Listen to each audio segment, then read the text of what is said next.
നവീൻ, ഇവരെ ഇപ്പൊ പിടിച്ച് പുറത്താക്ക്. നടക്കില്ലെന്ന് ഞാൻ പറഞ്ഞില്ലേ. അവരിവിടുന്ന് പോകുന്നതില് ആർക്കെങ്കിലും ബുദ്ധിമുട്ടുണ്ടെങ്കിലേ അവർക്ക് കൂടി ഇറങ്ങാം. ഒരു തടസ്സമില്ല. ഗാഥ വന്ന് കയറുന്നതിന് മുൻപും ഞങ്ങൾ ഈ വീട്ടിൽ തന്നെ ആയിരുന്നല്ലോ. ഇവിടെ എവിടെയൊക്കെ കേറണം എന്നൊക്കെ തീരുമാനിക്കുന്നത് ഞങ്ങളാ. ഇന്നും സർപ്പകോപം മാറ്റാൻ വേണ്ടി വഴിപാടിന് കൊണ്ടുപോയി അല്ലേ? എന്നിട്ട് എന്തായി? എന്തെങ്കിലും മാറ്റമുണ്ടോ? അതൊക്കെ ഞങ്ങളുടെ പേഴ്സണൽ കാര്യമാണ്. കളരിക്കല് വെറുതെ ഇരുന്ന് ഇങ്ങനെ ഭക്ഷണം കഴിക്കുന്നവരെ അക്കാര്യം അന്വേഷിക്കേണ്ട. അതെ, വെറുതെ ഇരുന്ന് ഭക്ഷണം കഴിച്ചവരോ? ആരെയാ ഉദ്ദേശിച്ചത്? വേറെ ആരെയല്ല, നിങ്ങളെ തന്നെ. നിങ്ങളോ നിങ്ങളുടെ ഭർത്താവോ ദേ ഈ നിൽക്കുന്നവളോ എന്തെങ്കിലും ഒരു പണി എടുത്തിട്ടുണ്ടോ ഇതുവരെ? അന്യന്റെ ചെലവില് തടിച്ചു കൊഴുക്കാൻ ശീലിച്ചാലേ പിന്നെ പണി എടുക്കേണ്ടി വരില്ല. നാണവും മാനവും ഇല്ലാത്തവർക്ക് ഒരിക്കലും വേണ്ട.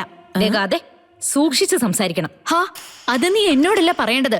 എന്നോട് സംസാരിക്കുമ്പോഴേ നിങ്ങളാ സൂക്ഷിക്കേണ്ടത്. അയ്യോ മതിയടി മോളെ, നിന്റെ അമ്മ കോടീശ്വരിയാണെന്നുള്ള അഹങ്കാരമൊന്നും ഇവിടെ പുറത്തെടുക്കണം. കുറച്ചു നേരം മുമ്പ് നീ പറഞ്ഞിരുന്നല്ലോ നിന്റെ ബെഡ്റൂമാണ് പുറത്തിറങ്ങാൻ. കല്യാണം കഴിഞ്ഞിട്ട് 1 വർഷമായില്ലേ? ഈ ബെഡ്റൂമിൽ അവനോടൊപ്പം കിടന്നിട്ടുണ്ടോ നീ? നിന്നെ കിടത്തിയിട്ടുണ്ടോ നാഗങ്ങള്? അതിപ്പോ എങ്ങനെയാമ്മേ? കയ്യില് പാലും കൊടുത്ത് മണവാട്ടിയായിട്ട് ഇങ്ങോട്ട് കേറ്റി വിട്ടാലും എന്റെ മമ്മി പാമ്പ് വന്നു പറഞ്ഞ് ഇവിടുന്ന് അങ്ങോട്ട് ഇറങ്ങുവല്ലേ? 1 വർഷമല്ല 100 വർഷം ഒന്നിച്ച് ജീവിച്ചാലും നവീന്റെ ഒപ്പം ഒരു രാത്രി പോലും നീ ബെഡ്റൂമിൽ തങ്ങില്ല.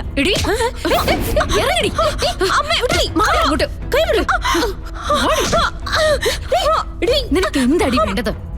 എന്നെ മനസ്സമാധാനത്തോടു കൂടി ഇവിടെ ജീവിക്കാൻ അനുവദിക്കില്ല അല്ലേ? അമ്മയും മോളും കൂടി പല തവണ ഞാൻ പറഞ്ഞിട്ടുള്ളതാ എന്റെ പേഴ്സണൽ വിഷയത്തിൽ ഇടപെടരുതെന്ന്. ഇനി ഇടപെട്ടാലുണ്ടല്ലോ മോളെ ഞാൻ അല്ലേ സമ്മതിക്കില്ല അല്ലേ? നീ മനസ്സമാധാനമായിട്ട് ജീവിക്കാൻ എന്നോട് ഞാൻ പണ്ട് പറഞ്ഞിട്ടുള്ളതാ.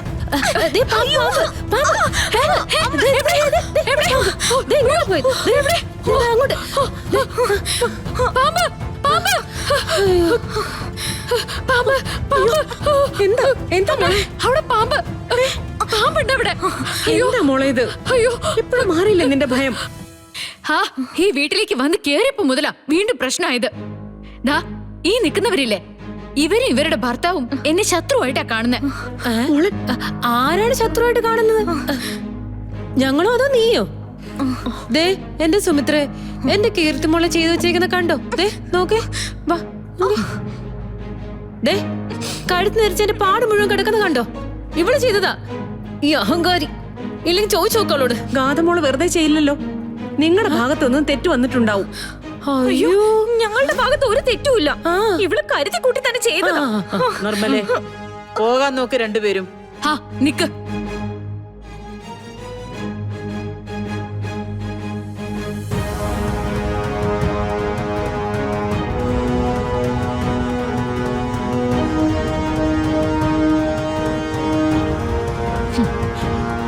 മുത്തശ്ശി, ഈ നാഗശാപുള്ള വീട്ടിൽ നിൽക്കുന്നത് തന്നെ വലിയ റിസ്ക് ആണ്. അതിന് പുറമെ ഇവരെ കൂടെ സഹിക്കാനേ എന്നെ കൊണ്ടൊന്നും പറ്റില്ല. അതുകൊണ്ട് ഈ നിൽക്കുന്ന നിർമ്മല, കീർത്തി, പിന്നെ ഉദയൻ, ഇവര് 3 പേരെയും ഈ നിമിഷം ഇവിടുന്ന് പുറത്താക്കണം. മുത്തശ്ശി അതിന് തയ്യാറല്ലെങ്കിൽ ഞാൻ തന്നെ പിടിച്ചിറക്കും എല്ലാത്തിനും.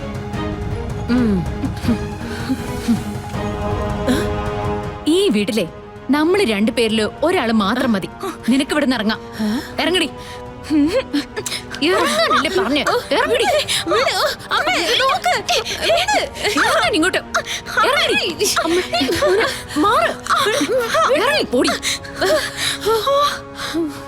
നവീൻ, ഇവരുടെ കുടുംബം ഇനി ഈ തറവാട്ടിൽ ഉണ്ടാവാൻ പാടില്ല.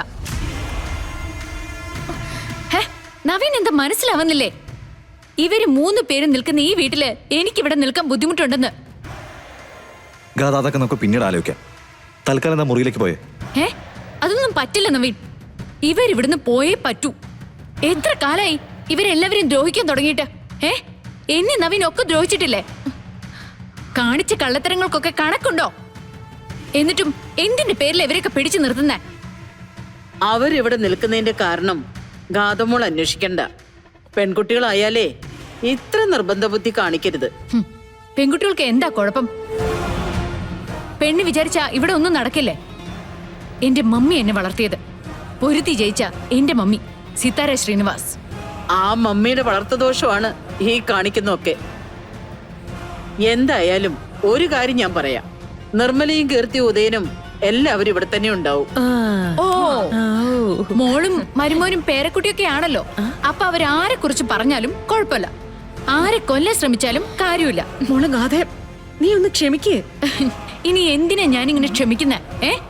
കൊറേ കാലായില്ലേ ഇവരെന്നെ ആക്ഷേപിക്കാനും നാണം കെടുത്താനും പരദൂഷണം പറയാനൊക്കെ തുടങ്ങിയിട്ട്. ഇനി എനിക്കതൊന്നും അനുവദിക്കാൻ പറ്റില്ല. നവീൻ, ഇവരെ ഇപ്പൊ പിടിച്ച് പുറത്താക്ക്. നടക്കില്ലെന്ന് ഞാൻ പറഞ്ഞില്ലേ. അവരിവിടുന്ന് പോകുന്നതില് ആർക്കെങ്കിലും ബുദ്ധിമുട്ടുണ്ടെങ്കിലേ അവർക്ക് കൂടി ഇറങ്ങാം. ഒരു തടസ്സമില്ല. മോളെ, നീ ആരോടാ ഈ സംസാരിക്കുന്നതെന്നറിയോ? അമ്മയുടെ തീരുമാനങ്ങൾക്കെതിരായിട്ട് ഇവിടെ ആരും ഒന്നും ചെയ്യാറില്ല. ഹാ, അത് തന്നെയാ കുഴപ്പം. ഇവരെ പോലുള്ളവർക്ക് ഒരു സ്ഥാനങ്ങ് കൽപ്പിച്ചു കൊടുക്കാം. എന്നിട്ട് ആ സ്ഥാനത്തെ ആരും ചോദ്യം ചെയ്യാൻ പാടില്ലെന്ന് പറയാം. പിന്നെ എളുപ്പമായല്ലോ മറ്റുള്ളവരുടെ തലക്കേറിയിരുന്ന് നിരങ്ങാൻ. ഞാനേ കളരിക്കല്ല നവീന്റെ ഭാര്യ. ഞാനൊരു തീരുമാനം എടുത്തിട്ടുണ്ട്. ഞാനത് നടപ്പിലാക്കാൻ പോവാ. എന്നെ ആരും തടയാൻ വരണ്ട. ദേ, ഇനി മുതൽ 2 പേർക്കും കളരിക്കൽ വീടിന്റെ ഗേറ്റിന്റെ പുറത്താ സ്ഥാനം. വാ ഇങ്ങോട്ട്. ഇറങ്ങാൻ ഇറങ്ങനെ പറഞ്ഞേ. നവീൻ, കാണുന്നില്ലേ നീ ഇത്? ഞാൻ നിന്റെ ഭാര്യയോട് സംസാരിക്കാൻ പോയിട്ടില്ല. നിക്കത് ഇങ്ങോട്ട് ഇറങ്ങടി. ഇവളായിട്ട് ഇങ്ങോട്ടൊന്ന് പ്രശ്നം ഉണ്ടാക്കിയതാ. വിടാൻ പറ. ഇറങ്ങാൻ. മുത്തശ്ശിയോട് ഇവിടുന്ന് ഇറങ്ങി പോവാൻ പറഞ്ഞിട്ടും പ്രതികരിക്കുന്നില്ലല്ലോ നവി. അത്രയ്ക്ക് നാണം കെട്ട ജീവിതമായ നവീൻ നിന്റെ. ഗദ, കീർത്തിയെ വിട്. കീർത്തിയെ വിടാനാ പറഞ്ഞേ. അയ്യോ, കീർത്തിക്ക് എന്താ പ്രത്യേകത? കീർത്തി ഇവിടുന്ന് പോകുന്നില്ലേ എന്താ ഇത്ര വിഷമം നവീന്?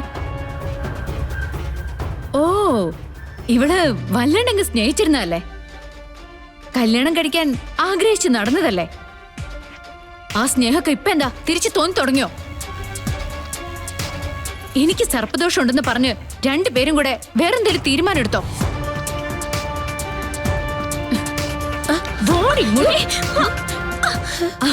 അത്രക്ക് ഇഷ്ടാണെങ്കിലേ ഇവളെയും കൂടെ അങ്ങ് കെട്ടിക്കോ. എന്നെ കൂടെ അത് പറയിപ്പിക്കാനല്ലേ നിങ്ങൾ 2 പേരും കൂടെ ശ്രമിച്ചോണ്ടിരിക്കുന്നേ? ഞാൻ കാണാതെ രഹസ്യമായിട്ടുള്ള ഇടപാടുകളൊന്നും ഇനി വേണ്ട. നവീനെ,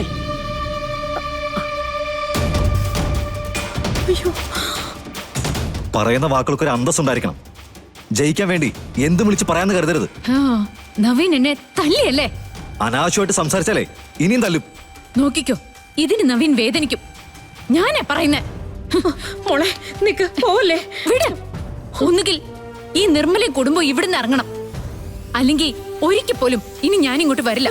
മോളെ നിക്ക്.